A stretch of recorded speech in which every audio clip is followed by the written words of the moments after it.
Sigit sedang di tempat pameran artefak Rasulullah dan para sahabatnya di Cinere, Depok.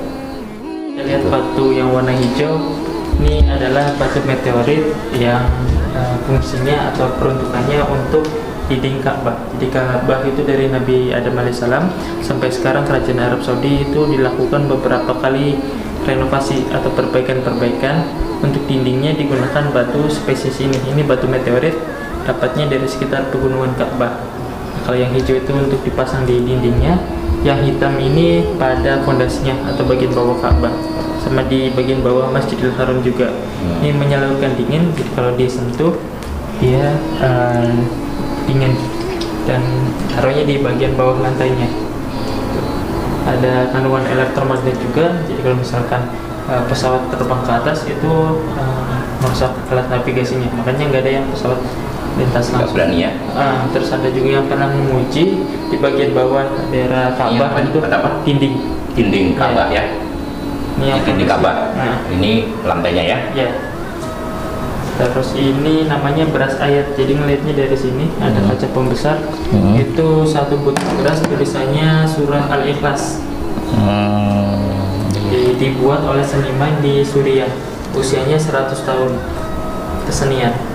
Ya, kalau sekarang di sana itu beras ayat ini dijadikan souvenir atau oleh-oleh.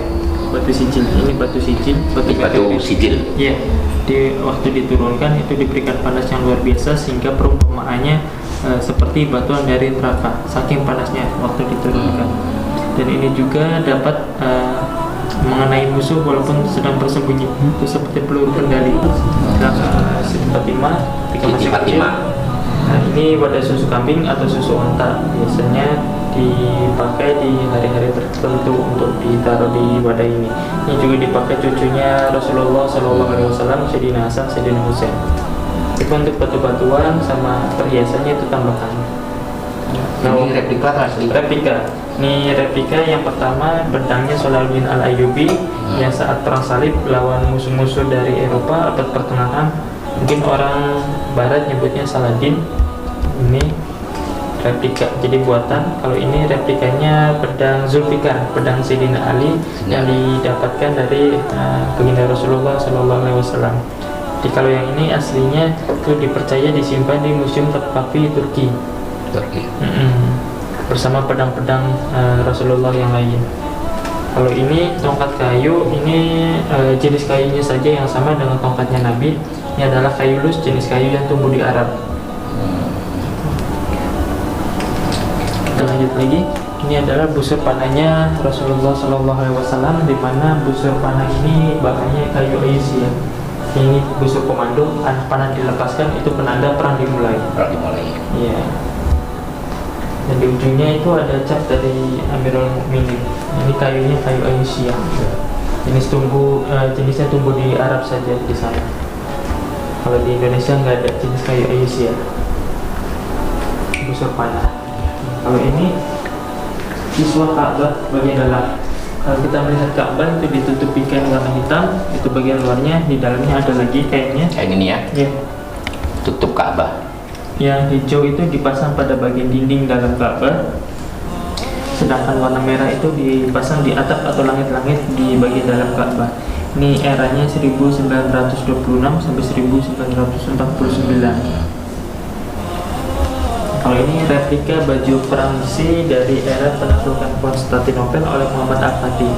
Dipakainya pasukan pemanah, pasukan berkuda kayak baju perang ini. Tapi ini replika atau buatan. Jadi bukan benda peninggalan zaman dulu. Kalau ini jam matahari, ini adalah penunjuk waktu zaman dulu. Belum ada jam dinding, jam tangan, pakainya ini. Ini ya. Prinsipnya pakai bayangan matahari. Misalkan waktu zuhur, asar, itu kita lihat dari bayangan. Jadi dia bergeser sesuai dengan arah mataharinya. Jam matahari. Nah, kalau ini adalah barang-barang dagangan yang bisa dibeli. Kalau kita pameran itu biasa kita bawa juga berupa air celupan rambutnya baginda Rasulullah SAW. Biasanya untuk diminum atau untuk mandi. Tapi ini air matang umumnya diminum. Rambutnya mana? Rambutnya di dalam. Nanti kita Ini air itu ya rambut. yang satu ini beras air ada di depan, mungkin lihatnya susah, ini bisa lihat lebih jelas lagi. Jadi yang tadi ngelihatnya susah, ini yang lebih jelas lagi. Nah, kalau ini pipa rokok, kayunya kayu lus sama kayak tongkat yang di depan tadi. Ini juga sama, yang putih, yang coklat kayunya Tongkat kayu ya? lus. Iya. Ini kayu apa tuh? Kalau ini kayu Langansari yang dipakai Sunan Muria, tapi jenis kayunya saja yang sama. Kalau tongkat aslinya nanti di dalam kita lihat, Oh, iya. ada tongkat kayunya Sunan Muria, salah satu wali di Indonesia. Kalau ini kayu lus dipakai oleh Rasulullah SAW juga. Laki-laki yang di atas 40-an tahun sunahnya pakai tongkat untuk bantu berjalan. Nah, terus ini ada cincin. Ini cincin yang tadi kita lihat spesies batu dinding Ka'bah. Itu beberapa didatangkan dari Mekah, dibuat di Malaysia. Ininya Iya. cincin-cincinnya batu dinding spesies. Kita lanjut lagi. Ini adalah karpet roda di Masjid Nabawi, di mana ini merupakan wilayah di samping Rodoh, ya? baginda Rasulullah SAW sampai ke mimbar Asli ya? Nabawi. Insya Allah asli, disertai dengan sertifikatnya. Didatangkan dari sana. Di sini juga orang-orang bisa berebutan untuk sholat dan berdoa. Ini biasanya yang berdoa di sini itu doanya mustajab, sehingga banyak yang mencari waktu dan kesempatan untuk doa di sini. Di sana dijaga oleh tentara-tentaranya, dibatasin cuma berapa. Ini kiswah makamnya Rasulullah SAW, di mana kiswah makam ini didapatnya tahun 1970-an. Dipercaya penggantiannya itu jarang terjadi, mungkin ada yang menyebutkan puluhan tahun sekali, bahkan 100 tahun sekali. Di atasnya itu ada terukir surat As-Sabbah 28 sama Al-29 yang inti ayatnya tentang kerasulan dari Nabi Muhammad SAW. Di pada zaman dulu orang-orang masih belum percaya tentang kenabian Rasulullah membawa agama Islam. Dengan ayat itu pembuktian bahwa Nabi Muhammad itu adalah utusan Allah Subhanahu wa taala. Kemudian kita beralih lagi, tadi adalah kiswah makamnya. Ini adalah kunci-kunci berupa kunci makam, kunci Ka'bah serta kunci makam. Jadi kalau yang ini kunci Ka'bah, ini yang kunci makam. Ini usianya 150 sampai 200 tahun yang lalu. Kunci Ka'bah.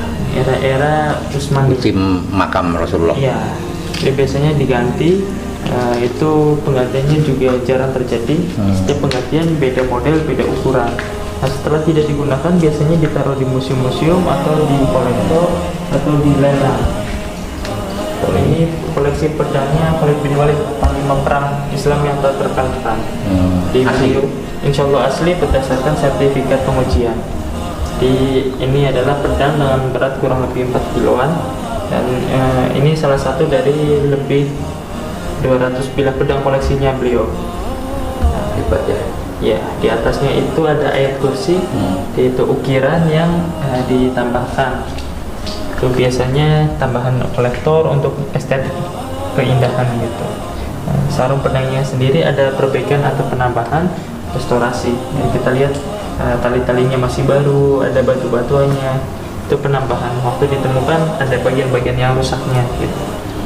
Kalau yang ini wadah peralatan makan dari istrinya Sunan Gunung Jati, Ong Tin, putri dari Kekaisaran Cina yang datang ke Indonesia ke Tanah Jawa, dinikahi oleh Sunan Gunung Jati. Iya. Dan corak-coraknya corak-corak Cina. Kalau ini pedangnya cucu dari baginda Rasulullah SAW, pedangnya Sayyidina Husain. Kurang lebih bobotnya sama 3,8 sampai 4 kg. Ini juga sarung pedangnya ada penambahan-penambahan, perbaikan-perbaikan, dan di atasnya itu ukiran juga tambahan. Ini dipercaya juga dibawa di peristiwa Karbala. Jadi yang saat itu dikepung, difitnah oleh pasukan Umayyah dan meninggalnya kepalanya terpotong. Seperti itu. Kita lanjut lagi. Ini pembakar buku. Jadi usianya udah lebih dari 100 tahun. Biasanya dipakai di aula-aula yang besar, yang luas gitu. Nah, di dalamnya itu ada rongga, tapi ada semacam baskom atau wadah buat nampung gaharu. Wangi-wangian yang lain dibakar pakai arang, asapnya keluar dari Biar wangi ya. pengharum ruangan.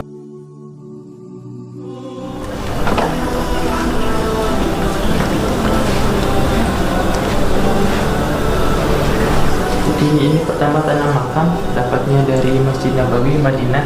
Ini diperolehnya biasanya ketika ada renovasi atau perawatan makam, itu tanahnya sama debunya dikumpulin.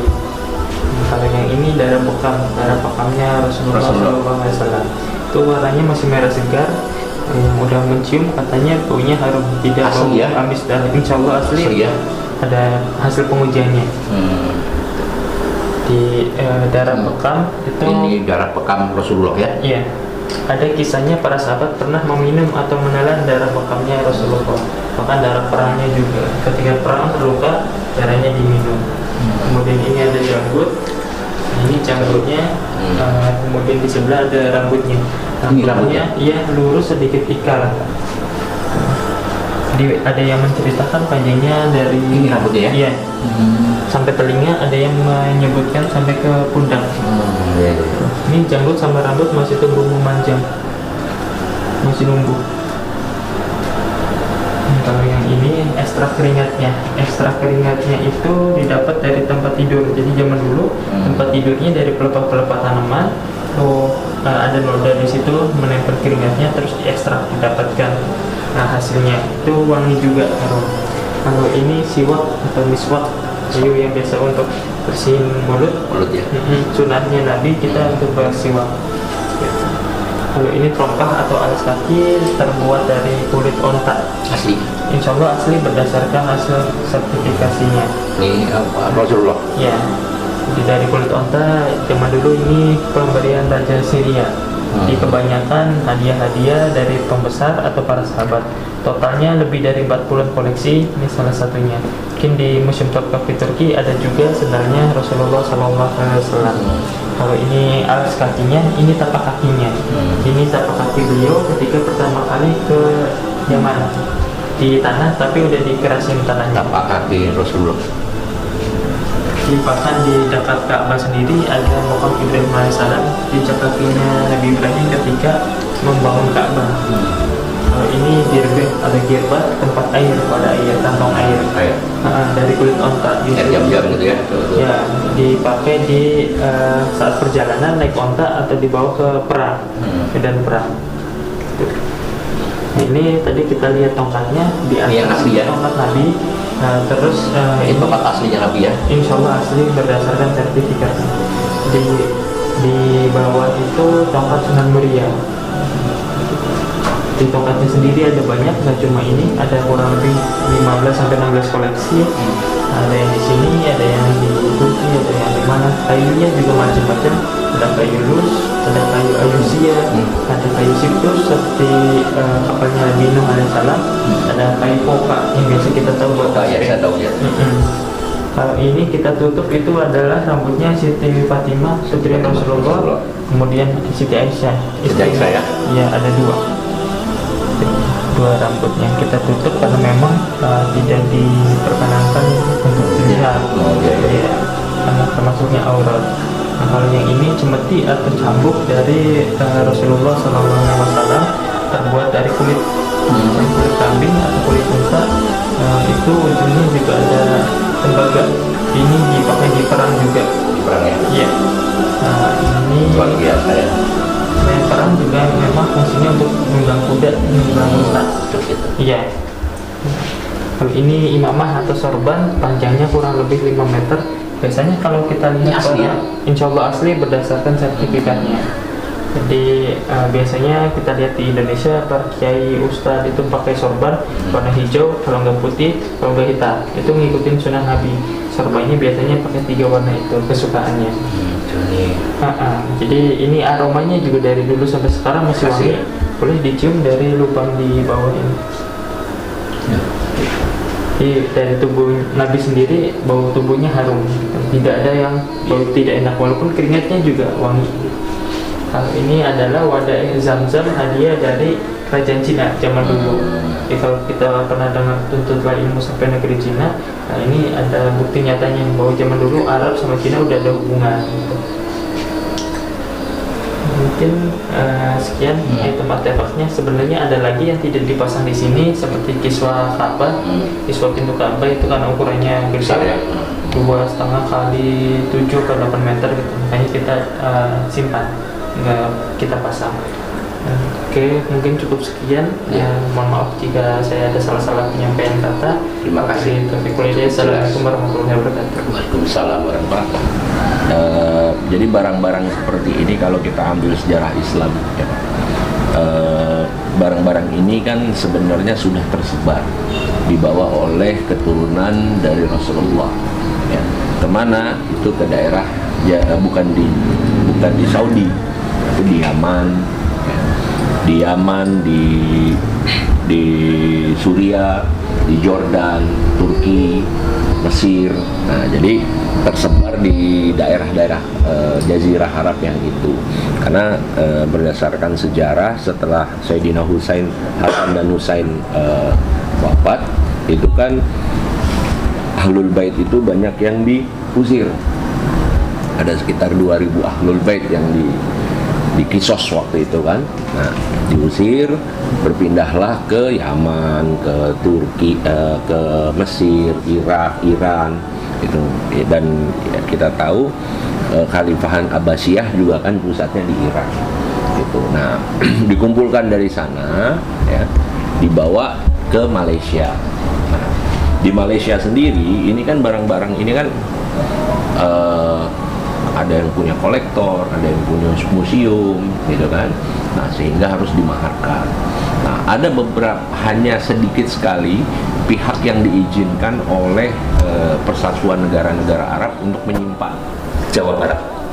Saya dengan Pak Ludi sudah melihat peninggalan Rasulullah di sini, pamerannya. Bagi teman-teman para sahabat sekalian yang ingin mengadakan pameran, bisa langsung di sini menghubungi nanti Pak Ian langsung di sini nanti, di mana saja nanti tinggal kapan waktunya bisa. Jadi ini adalah pameran barang-barang asli peninggalan Rasulullah Nabi Muhammad SAW. Para sahabat sekalian, demikianlah hasil kunjungan saya di sini. Terima kasih. Wassalamualaikum warahmatullahi wabarakatuh. Waalaikumsalam.